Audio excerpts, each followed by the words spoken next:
Okay, we are live to the world. Call to order, roll call.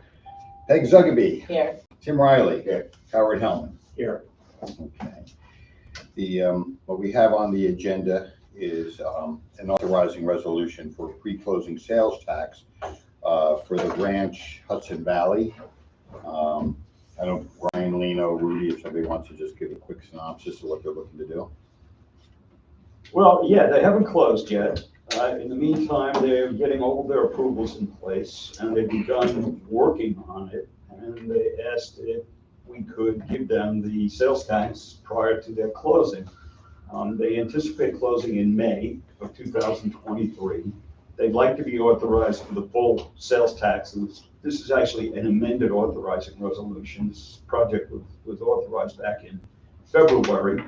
And so we're going to amend it to allow them to do or obtain the pre-closing sales tax benefits. The resolution, and I've discussed this with their attorney. I said, if for whatever reason you don't close, you're going to be subject to a complete recapture. He understands that. So at our request, he wrote a letter, which you've received, explaining the reason why they need it, how much they want it, and the fact that they would like to have that available until May 1, 2023, and that in the event they don't close by then, that they know that they would be subject to a recapture. What is the reason that they need it? They have obligations, my conversations with the owners, there's obligations that they have with the current tenants as far as there's going to be a transition of the current residents there. As part of it, the various approvals that they're looking to go through, but they're looking to get this ramped up and opened. So they're technically leasing it in anticipation of closing on it. So there's timing. There's nothing to indicate that that this project is anything but going forward, barring a unforeseen, development. That's why we have the recapture in there. They're comfortable with the May date? Yeah, they've given themselves a little leeway. Okay. They anticipate closing before that. Okay, great. We've done a couple of deals with Michael Klein now, and he has a good idea about how the process works with the IDA. And we spoke about this, so he's given himself a little safety valve. I suppose if they get delayed, he could always extend them out if he wish. Sometimes unforeseen things happen in closings. One other thing that as it turns out won't derail things. They've already negotiated terms of a pilot, so that that hasn't been finalized and signed, but it's been formally agreed to. Okay. So if things that could derail a project, that could potentially be one of them. That's been resolved. So, Okay. Any other questions? Motion? Peggy? I'll second. okay. All in favor? Aye. Guess that takes us to new business. Howard, do you want to sign the resolution? Yeah. I think last time around. Here, I got that. Okay, either one. We all parted company without signing. Yeah, I let you guys all get out the door, and I forgot how to sign. Is that fun with me? Yeah. That's embarrassing to be scolded by Lisa. I'm going to fill in the fact that the vote is. All right, now I'm going to need that because I think Day has to sign this or no? He does. Yes. So you might as well give that to me, Brian. Do you have any new business there, chief? No, I think, Or show us pictures of your vacation? yeah, okay. I can put that on. I can stream it live if you like. You know you can go next. I can go next, yep. But, no, I think, we're continuing, we're still seeing a trend of, activity going on. We've got some projects brewing that I think we're going to have a busy September. As an aside, barring an unexpected need, we probably won't have an August meeting. If we have to have a special meeting due to some timing of something, we can always convene a meeting quickly. But right now, that's not the plan. We also have a bunch of projects that have been authorized and induced are all lined up now to close. So We have about 3 that we should close in the next 2 weeks. yeah. And I know I've got, Dan is coming in for me to sign documents on another project. So all those things that we've authorized, now we're starting to close. That's it. So it's gonna be old business.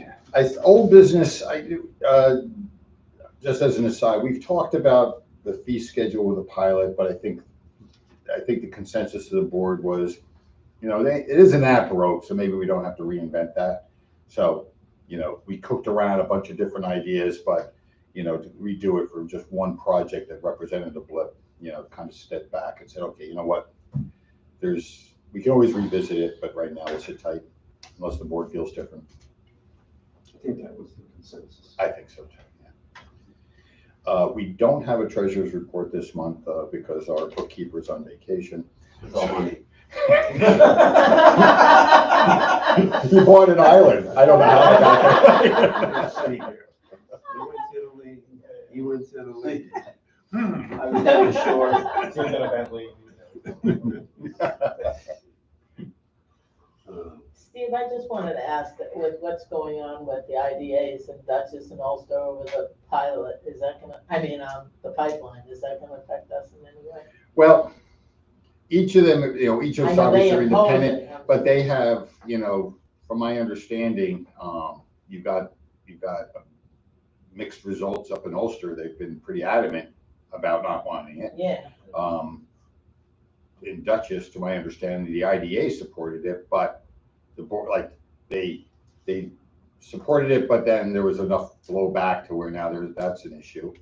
I can say that here locally, to my understanding, this is all informal, is that the town, the 3 towns and the 2 villages have all informally agreed to the terms, but the 2 school districts, actually not 3, because Nyack School District hasn't weighed in at all to my knowledge, but Clarkstown and North Rockland aren't, to say the least, are not done deals, to put it mildly. So I'm not sure what this, where this is but even if going. they don't approve it, how would they? I, Because they're above us. right, I guess you could have a situation, you could have a situation where, I'm just saying, for argument's sake, Columbia approves it, Orange approves it, Dutchess doesn't, Ulster doesn't, we And do, you or can't some just do, keep some going don't. around them. you know. Yeah, I guess ultimately it's up to the pipeline whether they, this is a It's deal visible, breaker or it's not not. gonna change the engineering to where it's gonna go. Right. They're just gonna have to forego some of the benefits if they don't get it. That's, because you're not good engineering wise, that thing's been in the works for. yeah, that's what I'm saying, you're not gonna be able to. You're not gonna go around these Columbia towns. County, Yeah, right. No benefits here, we're gonna. Yeah, we gotta go around, and we gotta, Yeah. Is this the pipeline or the electric cable? Well, it's a cable, we're calling it a pipeline, but it's a, Power kick. Yeah, from Canada, Yeah. right. but it essentially runs down the Hudson River, except in Rockland, comes up into Rockland, scoots down essentially 9W, then goes back down into the right, river back down to by the river. Nyack, Upper Nyack. Yep. So again, if nothing else, this is why I'm yeah. glad that this is not, we simply wait until somebody says, is it a go or not, and what's the terms? Yeah, those other ideas, they can mandate it, so. Right, that's what I It's a whole figured. different. We had a power company in here, I forget which one it was, I think it was Bowline and Lovett, and a conversation with their representatives. That's what makes the Lovett site, the old Lovett power plant Yeah. site, so valuable. Right. Because the transmission lines are already Right there. there. If you ever try to build a transmission line, you go through so many towns, I was told that it's such a big mountain to climb, every town you're getting hit with something.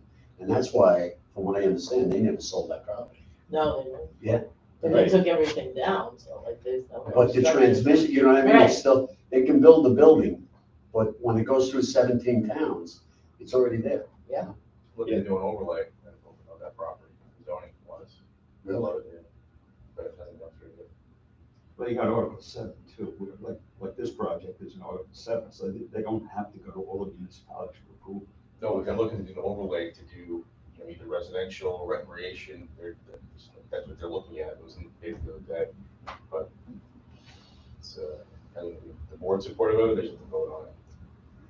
I don't know about that, Yeah. property up there, roll of coal and stuff there. Yeah.